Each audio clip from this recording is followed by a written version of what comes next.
pastor venezolano Ali Primera. Todos los viernes a partir de las 9 de la noche, animado y reflexionado por el padre Rutilio Sánchez. Radio Maya Visión, comunicación total. Dale salvadoreño, dale que no es pájaro pequeño, dale que después de alzar el vuelo, dale se detenga en su volar. Hola, buenas noches, ¿qué tal? ¿Cómo están? ¿Cómo los trata la vida? Ya llegamos al viernes 7 de noviembre. El año se va pasando silencioso, con grandes acontecimientos, pero ya se está terminando. Bueno, ante todo, saludar a todas aquellas personas que el 2 de noviembre visitaron sus difuntos, sus deudos. Bendición de Dios, que el Señor los tenga en gloria a ellos. También nosotros sabemos que nuestros anteriores hermanos que ya nos dejaron son parte de la historia. Hoy ya es viernes 7 de noviembre, el año está por terminar y aquí estamos tratando de hablar de historia. Tenemos que hacer algunas consideraciones. Primero, nadie puede negar que somos parte de la historia. Seamos conscientes o inconscientes, somos parte de la historia. Lo importante es tomar conciencia. Todos los inconscientes se vuelven víctimas. Por eso, si queremos salir de víctimas, tenemos que tomar conciencia. El que toma conciencia se vuelve dueño de su destino y construye la historia junto con los demás. Todas las semanas venimos a hablar de historia, pero cada uno de nosotros debemos cada día inquietarnos sobre el camino de la humanidad. Nosotros somos parte de la humanidad. Este tiempo es un tiempo de acontecimientos maravillosos que aceleran la vida, que transforman sociedades para bien o para mal. Estamos viviendo realmente cosas fantásticas, pero todas estas cosas que estamos viviendo tienen sus responsables. Ningún acontecimiento sucede sin responsabilidad de algo, de alguien o de alguno. Por ejemplo, la crisis económica planetaria que estamos viviendo significa en todo el planeta no ha surgido del mes pasado, ni del mes antepasado, ni del año pasado. Esto se viene cocinando, se viene construyendo desde hace muchos años. Las políticas expansionistas del imperio ha ido carcomiendo la vida y la riqueza de los pueblos pobres, llamados del tercer mundo. El primer mundo, Europa, Japón, Estados Unidos, se han llevado todo lo que han podido para disponer a su capricho. ¿Desde cuándo se están robando el petróleo de los árabes, el de Venezuela? ¿Desde cuándo en América Latina hemos sentido que el dólar estadounidense, que las compañías estadounidenses han venido a sembrar y a llevarse los productos? ¿Y quién le pone precio a esos productos? ¿El dueño o el comerciante? ¿Quién le puso precio al petróleo? ¿Los árabes o Estados Unidos? ¿Quién le ha puesto precio a todas las mercancías que Japón se lleva de Asia y de Oceanía? ¿Los de Oceanía o el Japón? ¿Quién le ha puesto el precio a todas las riquezas que Europa saca de África? Porque todos los nortes tienen su sur. Japón tiene el sur en Asia. Europa tiene el sur en África. Y Estados Unidos lo tiene a nosotros como si fuéramos su jardín trasero. ¿Y quién le pone el precio a esos productos robados? ¿La víctima o el ladrón? Bueno, ustedes sabrán. Por ejemplo, los metales de las minas de América Latina, ya sea el cobre, el acero, el hierro, todo lo que han ido sacando, la plata del Potosí, ¿quién le ha puesto precio? ¿Los pueblos de América Latina o los que se han llevado? Eso es bueno en la historia, recapacitarlo para que no nos sorprendamos. Se llevaron todas las maderas de nuestros bosques.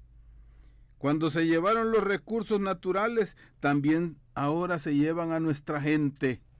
Nos dejaron aquí pobres, ni siquiera lugar para trabajar. Hay que ir al primer mundo. Los africanos llegan a Europa buscando trabajo, porque le robaron la riqueza.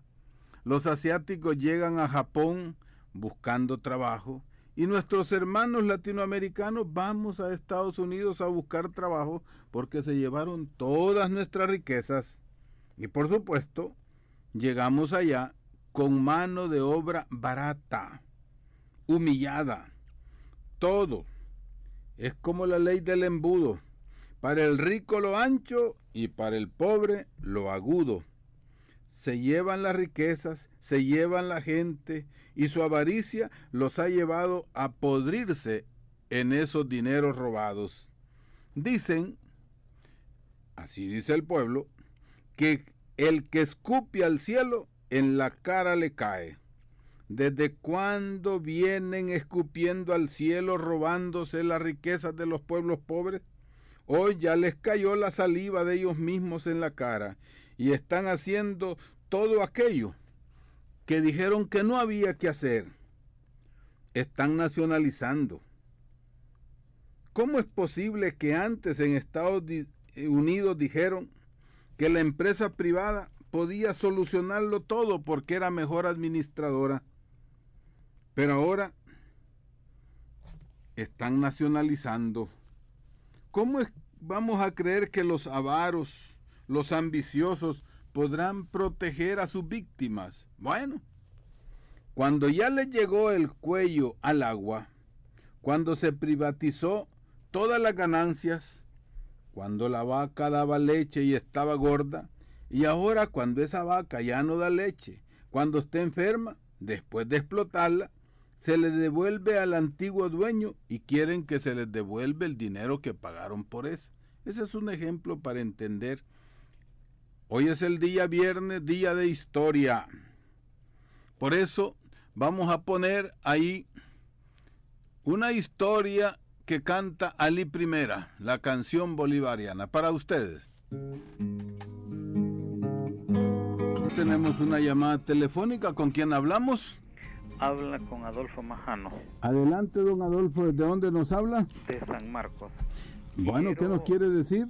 Quiero aclarar una situación respecto al señor Norman Quijano. Súbale un poquito a la voz, que le oímos poco. Norman Quijano ha prometido traer Metrobús a San Salvador, pero el ingeniero que pintó los edificios de Sagrera, a él se le formuló una pregunta: ¿qué tan posible era? Dijo él que es imposible, pero que están haciendo esa campaña porque no les queda de otra manera. Algo más todavía, embovedar las quebradas tampoco les es posible porque sería una amenaza para la capital. Sin embargo, esa campaña de mentira, esa campaña o esa promesa falsa, a los capitalinos se la están dando a fin de que le den el voto, pero que esos proyectos son imposibles introducirlos en San Salvador, dijo el ingeniero que va de candidato a concejal con Norman Quijano y que pintó los edificios de Sagrera. Bueno, gracias. Ya lo oyeron, pueblo, cómo se cocinan las cosas de mentira en mentira, y el que miente una vez tiene que mentir 1000. Gracias, señor, por ese, y hermano, por esa denuncia. Bien, así son los negocios del capitalismo. Hoy estamos viviendo una cosa muy llamativa, que son parte de esa crisis económica.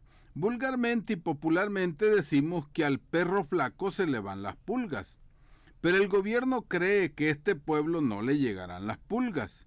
Con todo cinismo dicen que la crisis no nos llegará, pero siguen haciendo préstamos. y no preparan ningún plan para defender la economía popular.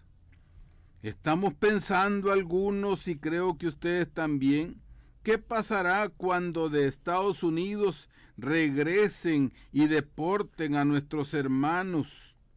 ¿Qué propuesta tiene desde ahora, si va a suceder? El gobierno, ¿qué propuesta tiene cuando regresen a esos que han mantenido la economía salvadoreña? El diario latino de ahora dice que Estados Unidos pierde cada semana 240,000 empleos, y eso es lo que ha perdido en este mes de octubre. ¿No habrán salvadoreños que habrán perdido el empleo? ¿Qué opinan ustedes? Es parte de la historia. Bueno, por ahí andamos, pues, ¿verdad?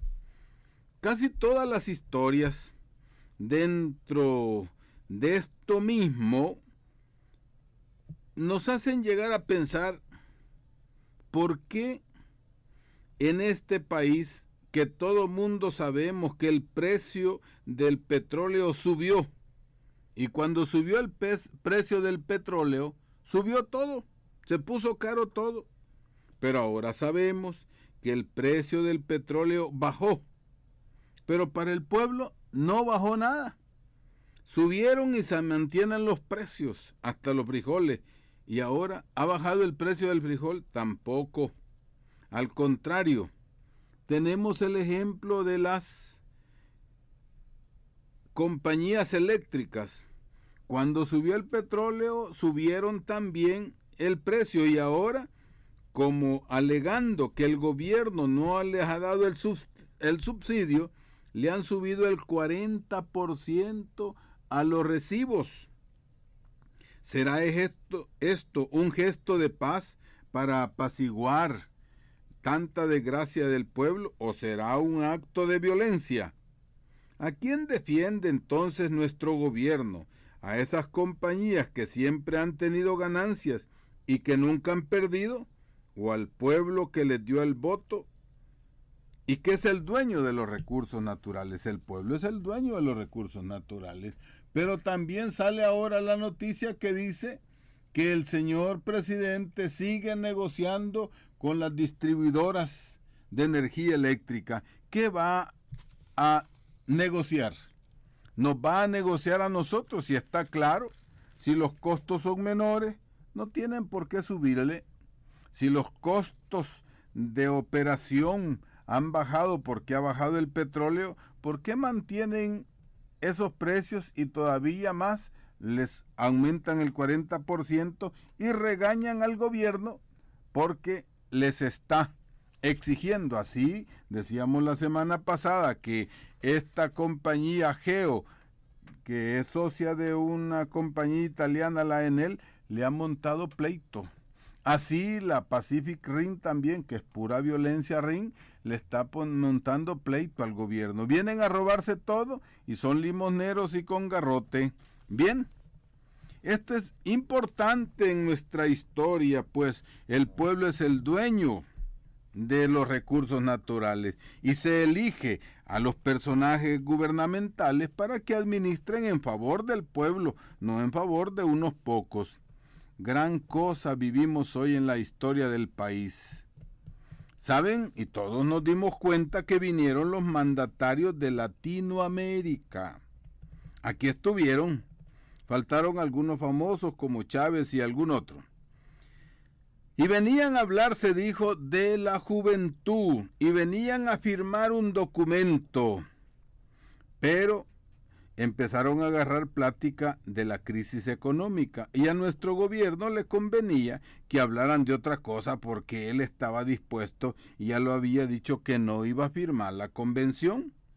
Pero además, en el discurso del señor presidente salvadoreño no se presentó la realidad del país, no dijo de lo que padecemos en este país.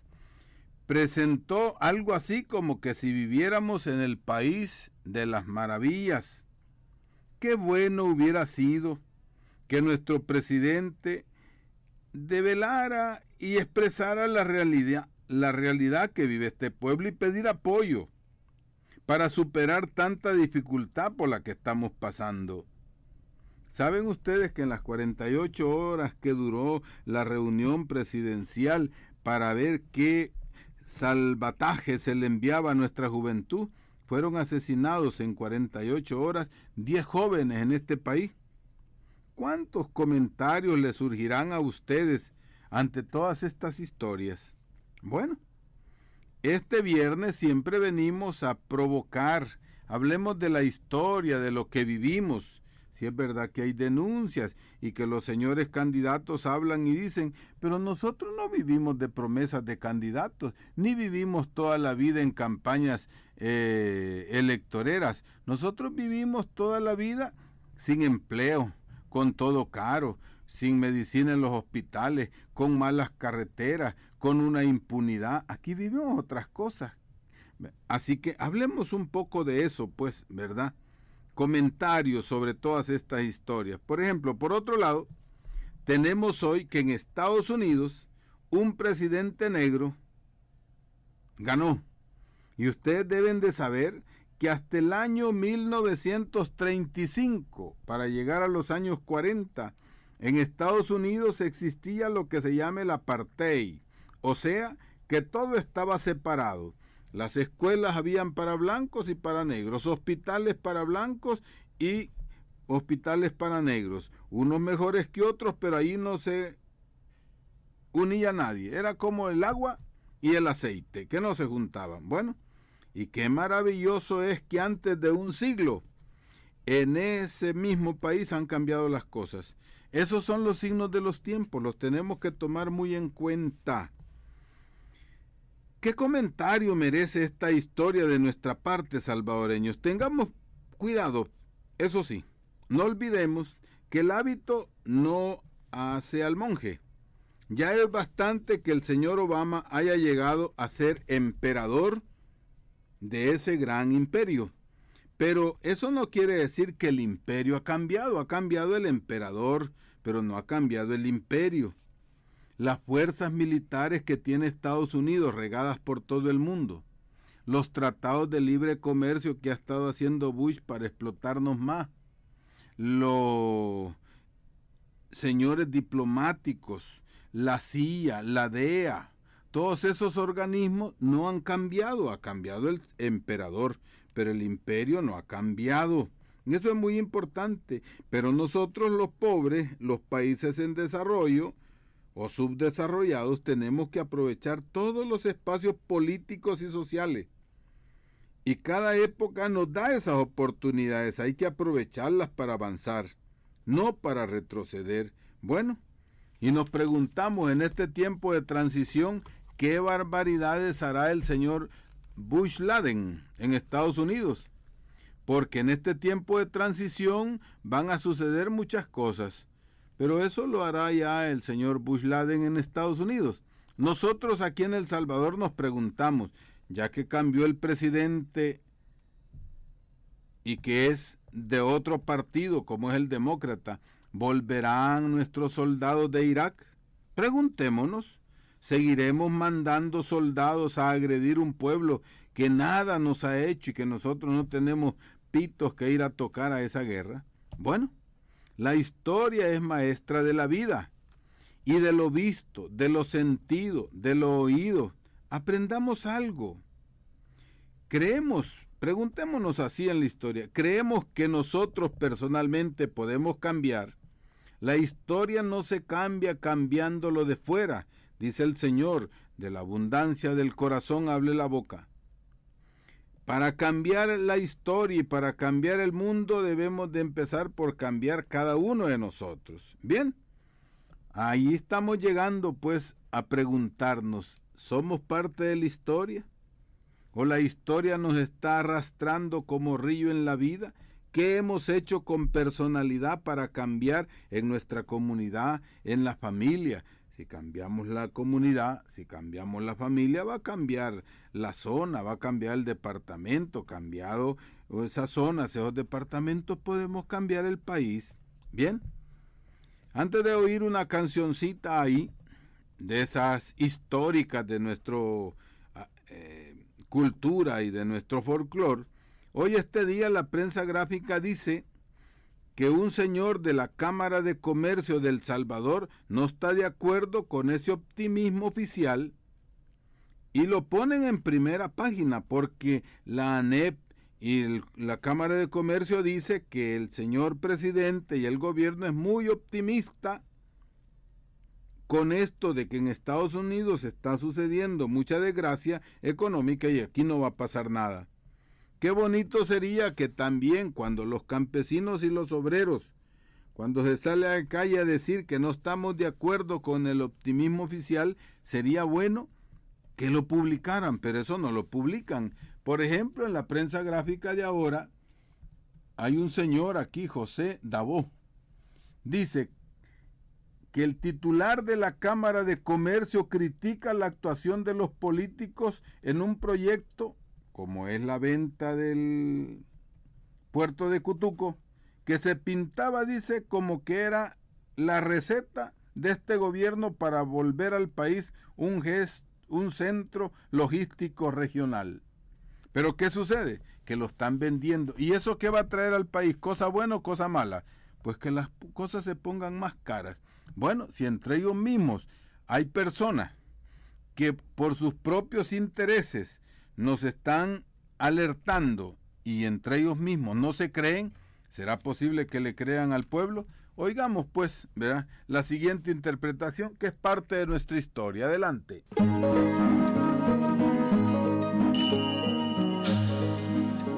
El ángel del Señor anunció en la víspera. El corazón de El Salvador marcaba 24 de marzo y de agonía. Tú ofrecías el pan, el cuerpo vivo, el triturado cuerpo de tu pueblo, su derramada sangre victoriosa, la sangre campesina de tu pueblo en masacre que ha de teñir en vinos de alegría la aurora conjurada. El ángel del Señor anunció en la víspera, y el Verbo se hizo muerte, otra vez, en tu muerte. Como se hace muerte cada día en la carne desnuda de tu pueblo. Y se hizo vida nueva en nuestra vieja iglesia.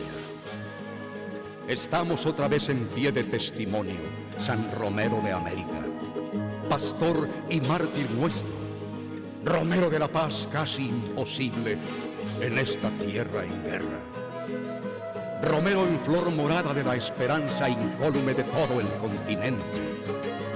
Romero de la Pascua latinoamericana. Pobre pastor glorioso, asesinado a sueldo, a dólar, a divisa, como Jesús por orden del imperio. Pobre pastor glorioso, abandonado por tus propios hermanos de báculo y de mesa. Las curias no podían entenderte. Ninguna sinagoga bien montada puede entender a Cristo.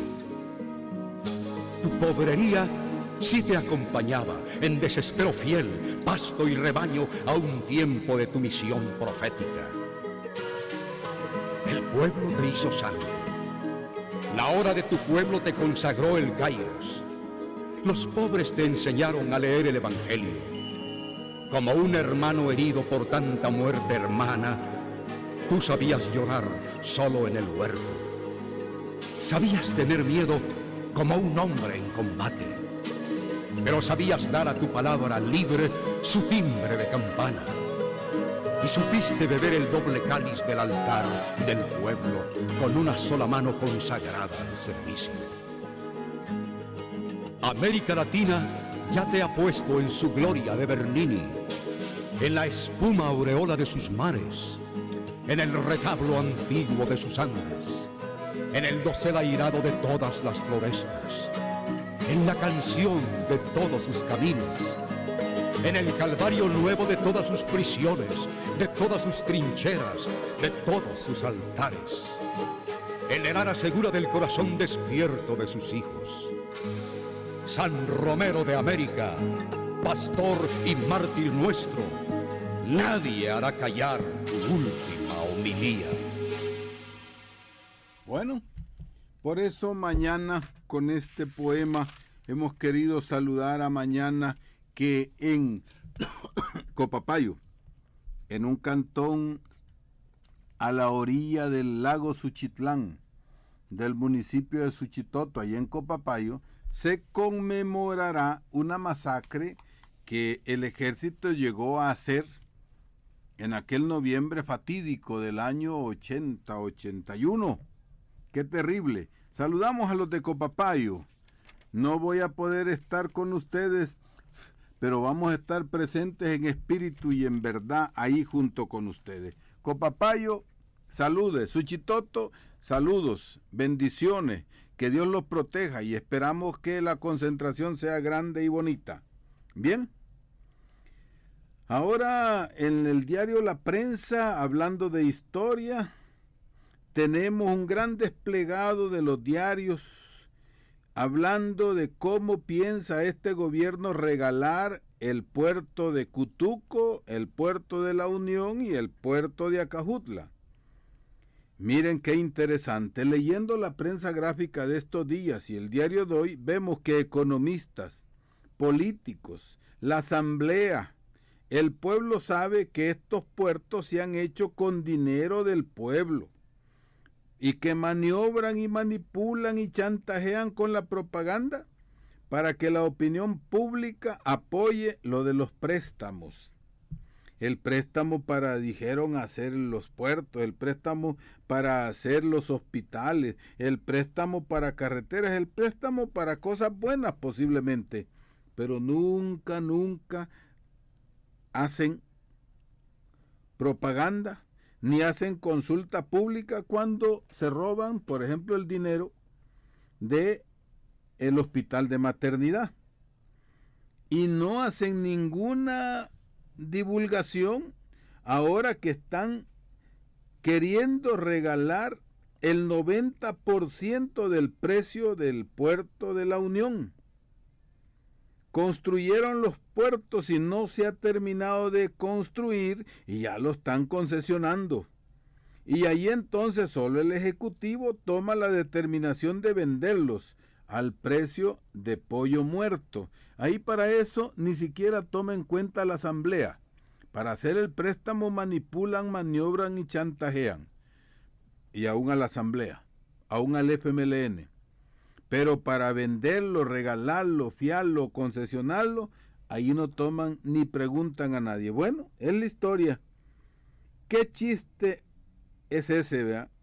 Que tiene hoy que todo es ganancia, lo quieren vender y lo quieren comprar los amigos de los que están en el poder. Pero cuando quiebran por la misma avaricia, entonces lo devuelven al Estado.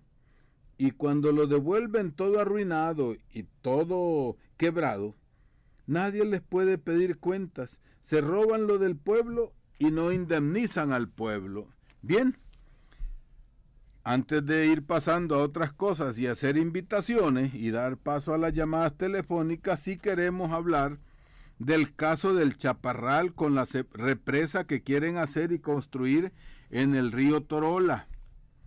Miren, esa represa, ese proyecto que quieren hacer, y esperamos en Dios que no lo hagan, en vez de traer paz y seguridad a los habitantes del norte de San Miguel, lo que ha llevado es zozobra y violencia. ¿Por qué? Porque violentos son las amenazas que por más de 2 años han venido haciendo la empresa CEL para obligar a la gente a que les venda. ¿Saben lo que es comprarle 2 tareas de tierra donde una anciana ha vivido y le dan $60?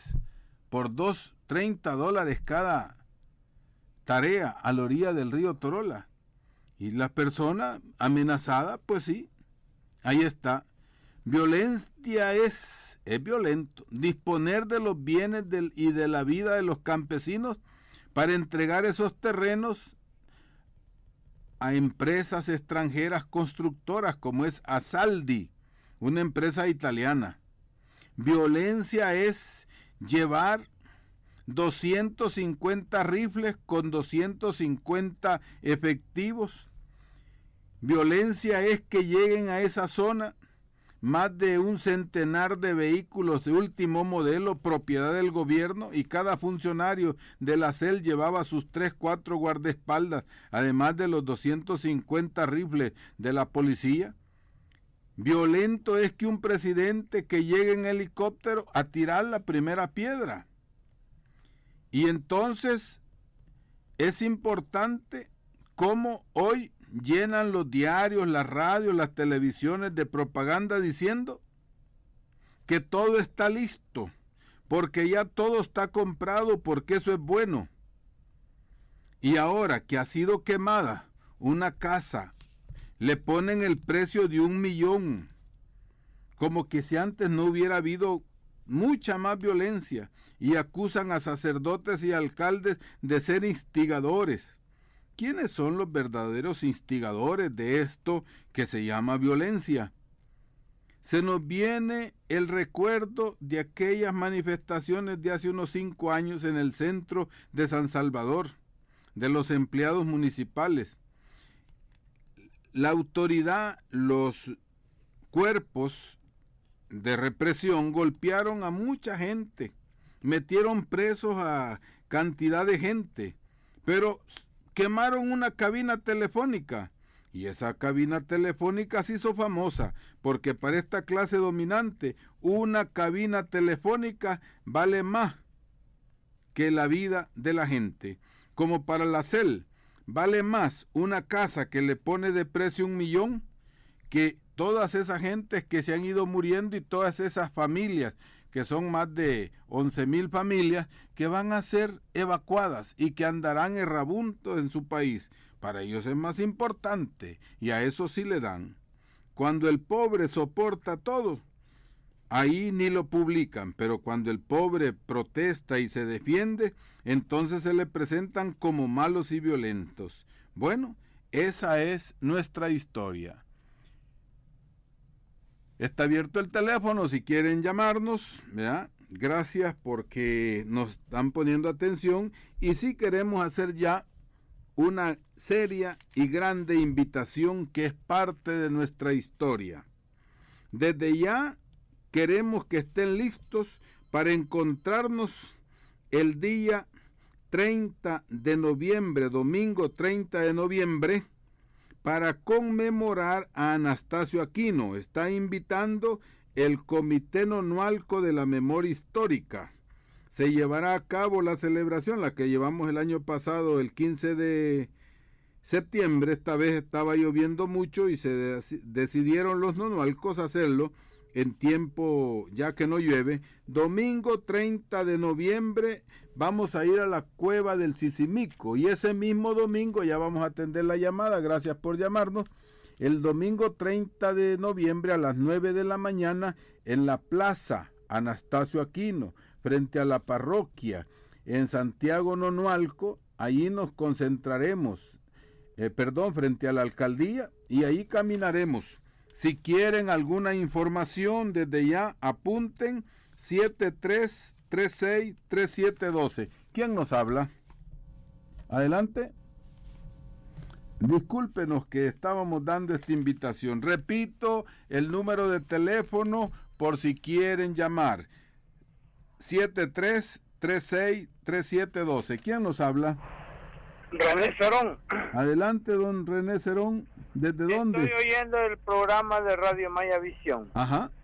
Felicitaciones por ese maravilloso programa. Gracias. Yo soy un ser viviente que apenas, y voy a apagar el carro porque vengo en marcha, Sí. para decirle a todos los de las construcciones de las presas del Chaparral y el Cimarrón, que yo soy un joven. Digo que soy joven porque tengo 41 años y me vine, desabuciado de la construcción del cerro, de la presa del Cerrón Grande. Sí. Y yo apenas tenía 7 años. Sí. A esos 7 años mi padre emigró y deshizo su familia de hermanos, padres y todo, para venir a comprar aguazapa. ¿Qué significa cuando el gobierno menciona que esas presas o esas hidroeléctricas son de beneficio para el pueblo? Si paga un poquito por lo que puede ser el terreno, pero destruye familias y destruye también lo que puede ser la cultura de nuestros cantones o de nuestros pueblos. Yo soy del cantón El Tablón, Caserío Los Palitos de Suchitoto. Y viera qué triste es que hace muchos años tengo aún tíos que no los veo.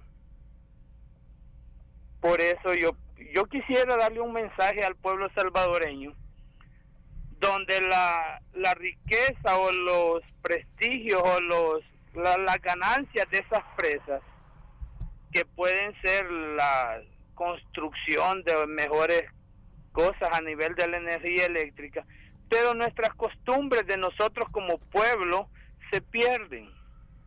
Se pierde la familia, se pierde la cultura de nuestros cantones.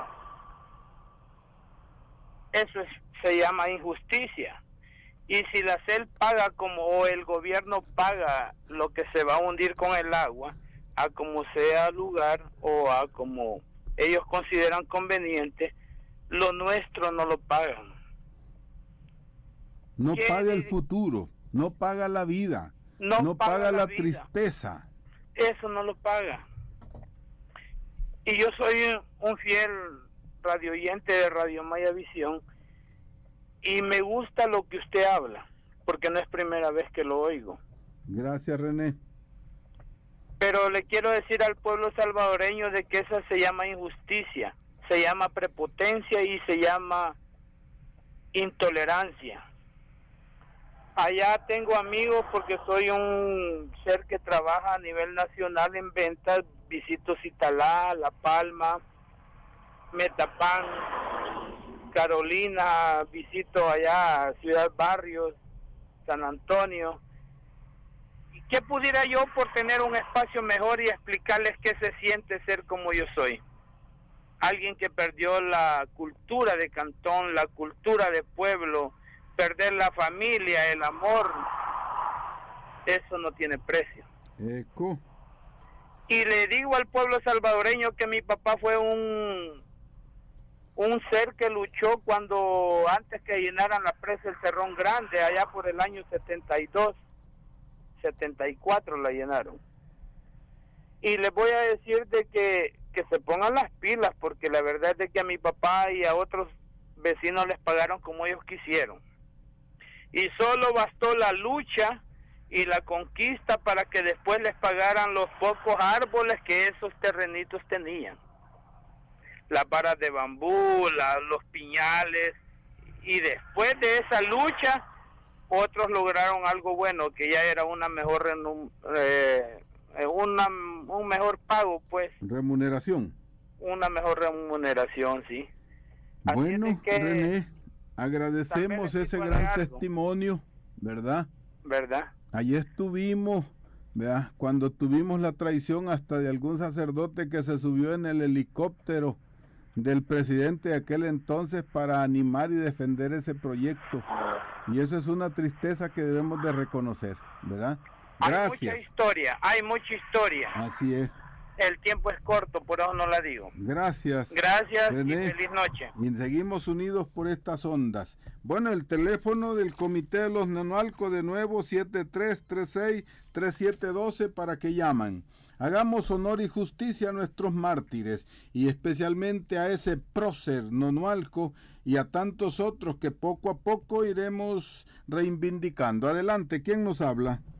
Habla Rosa Reyes, de aquí de Mexicano. Adelante, Rosita. Fíjese que quizás no es muy relacionado al tema, pero no sé si ustedes me pueden decir qué puede hacer uno al ver que andan como haciendo fraude ya como para las elecciones. Sí.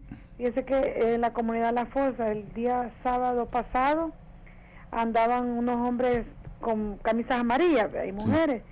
Y entonces andaban, ya decían que era una encuesta y le pedían a la persona el DUI, y le decían porque yo estaba ahí con un amigo, ¿verdad?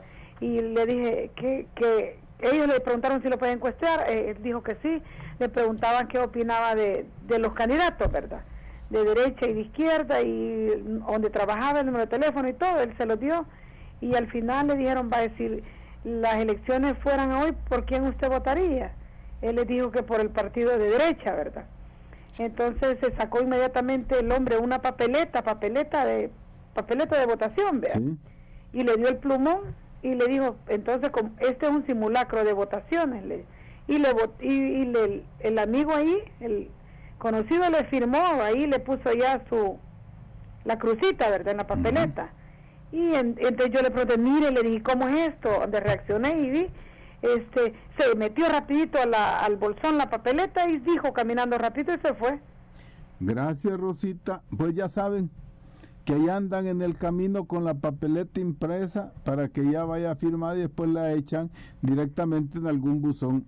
Así que para que no llegue al buzón, pongámonos buzos y no nos sorprendan. Bueno, muchas gracias a usted, Rosita, por esa denuncia muy acertada. Bueno, hablando de actividades históricas, también el Comité de Defensa para la Vida de Cabañas, la Asociación de Amigos de San Isidro Cabañas y el Comité Nacional contra Proyectos de Muerte está invitando a una vigilia el sábado 22 en las riberas del río Lempa, en un cantón que se llama San Pedro Lempa, bajando de Sensuntepeque a pasar por el puente de la Hamaca que llega a Mapulaca, Honduras. Y junto con esta invitación también invitan, y vamos a estar ahí, dos pueblos, el pueblo hondureño y el pueblo salvadoreño. Por eso, en esta vigilia binacional a orillas del río Lempa, ahí en el cantón San Pedro, en el puente de Hamaca que pasa al lado de Mapulaca, habrá esta concentración para protestar contra la intención de crear la presa del Tigre. ¿Y quién invita a los hondureños? El Consejo Cívico de Organizaciones Populares e Indígenas de Honduras, COPIN, la Coordinadora de la Resistencia Nacional de Honduras. También invitan a estar presentes en esa vigilia el sábado 22 para amanecer el domingo 23. Yo quiero hacer esta consideración. Aquel día, hace unos 15 días, hubo una concentración de 5,000 personas en el puesto del Chaparral en San José Iglesias, allá en Carolina, animados por toda la población del Mosco, de Carolina y de San Gerardo. Hubo 5,000 personas. ¿No creen que también ahora, para defender el río Lempa, ahí se puede llegar en carro hasta el sitio? Se llega a Sensuntepeque, de Sensuntepeque se baja a Victoria y se llega al Cantón San Pedro, al puente de Hamaca, conocido. Ahí nos vamos a juntar y esperamos pues que si allá hubo 5,000 personas, aquí habremos muchas más. Así que también va a haber chuco. Ahí están en la madrugada esperándonos los artistas que cantarán, tanto salvadoreños como hondureños, y será un acto cultural, religioso, binacional. Allá nos miramos. ¿Quién nos habla? Buenas noches, los saluda Daniel Hernández. Daniel Hernández, adelante. Sí, bueno, felicitarlo por ese excelente programa. A usted, gracias. Pero decirles algo al pueblo salvadoreño, pues que despertemos, pues allá andan los areneros para arriba y para abajo vestidos con las camisetas del FMLN, repartiendo volantes, diciendo que Hugo Chávez va a gobernar, una patanada. Eso, ellos están preocupados, preocupadísimos. Y algo importante que hay que decirle al pueblo salvadoreño, miren, aquí el pueblo está en una situación difícil, pero ¿qué sucede? En esta ocasión que hubo una cumbre de presidentes de iberoamericanos, Antonio Saca había hecho una gran campaña que este país es el país de Alicia en las Maravillas, y apenas solo los lisiados de guerra y salieron a protestar por las injusticias de este gobierno. Las otras personas que salieron por otras cuestiones que saber si tendrán razón o no, pero no era lo más correcto. Si aquí los problemas del país son los del país, y aquí hay que entrarle a denunciar las injusticias de estos gobiernos que tienen más plata para invertir en programas de difamación, en programas de mentiras y calumnias, que en programas de desarrollo para la nación. Ahí están preocupados porque Cuba, por Venezuela, por Nicaragua, por Bolivia, pero no se preocupan por resolver los problemas de este país. Y en este momento en que el cambio viene, van a entrar con campañas sucias de cualquier tipo, pero el pueblo tiene que abrir los ojos, y lo más importante que tiene que tener el pueblo es que este gobierno ha tratado de engañar al país diciendo barbaridades. Y cuando dijeron de que si ganaba la izquierda, el FMLN, cuando iba a Chafijanda le iban a mandar más deportados. Hoy, a esta altura, han venido más de 30,000 deportados, y siendo, como decía hace un rato, invadiendo allá Irak, que nosotros no tenemos nada que ver allá. Es que esa clase de amistades tiene nuestro gobernante. Entonces, yo creo que como Bush es bien macho y don Tony Saca es otra cosa, se van a dormir allá a la Casa Blanca, pero bien, el pueblo que abra los ojos. Buenas noches. Bueno, gracias pues. Bueno, que como decimos en el pueblo, ¿verdad?, que el pueblo unido, expresándose organizadamente, nunca será vencido y seremos victoriosos. Bien, también queremos expresar, antes de ir terminando, una gran preocupación. Saludamos primero, muy preocupados, a esas víctimas del temporal del mes pasado, en San Bartolo, en Ilopango, en la Cima 1, en Santa Lucía, en todas esas colonias donde esas aguas derrumbaron muros y han dejado grandes cárcavas. Hasta ahora no han tenido respuesta del Ministerio de Obras Públicas. Pero no solo eso. Aquí llega algo peor. El MOP ha llegado a decir, el señor titular de Obras Públicas, aunque parezca simple, pero es violento, es cínico, que un funcionario diga que estos desastres él no los conoce porque nadie le ha llegado a pedir nada. Que diga un ministro que de naturaleza de su puesto, con su buen salario, tiene obligación de oficio de ir a auxiliar a estas víctimas, y que salga hoy diciendo que él no ha hecho nada porque nadie le ha llegado a pedir. Qué terrible es eso. Las publicaciones, las radios, y hasta manifestaciones a media calle ha habido, pero para el ministro eso no existe. ¿Qué clase de funcionarios tenemos? Bien dice el Maestro Jesús que no hay peor ciego que el que no quiere ver. ¿Quién nos habla? Adelante. Sí, le habla Wilfredo desde Santa Lucía. Adelante, Wilfredo. Pues sí, queremos comentar sobre eso de las casas que se han arruinado. El ministro de Vivienda que no hace la función que le corresponde. Dice que nadie le ha ido a pedir nada, que por eso él no hace nada, dice. Así sale en la prensa gráfica de ahora. Sí, él no tiene que esperar que le pidamos. Si la función de él es proveer de vivienda a la gente que no tiene vivienda, pues para eso ha sido puesto en ese lugar. Así es. Ajá, son personas que deben de dar un servicio, pues. Para eso se les está pagando. Así es, por eso saludamos con preocupación a las víctimas que están esperando solución, y rechazamos y denunciamos a esos funcionarios cínicos que, ganando buen salario, no cumplen. Sí. Así es, pero el Señor Jesucristo, creo yo, que algún día les va a pedir cuentas de eso. Bueno. ¿Verdad? También el pueblo aquí en la tierra tiene que ir pidiendo cuentas de esas cosas. Así es. Nosotros primero y después va a ir Jesucristo a hacer el juicio. Así es. Así es. Bueno, muchas gracias. Ya nos vamos despidiendo. Nos veremos aquí las próximas semanas. Si porque alguna tareita y obligación que tenga no oyen mi voz, el equipo de servicios hará posible que este programa continúe. Nos despedimos pues, y que Dios los bendiga. Pues y que Dios los bendiga. Pues y que Dios los bendiga. Pues y que Dios los bendiga. Pues y que Dios los bendiga. Pues y que Dios los bendiga.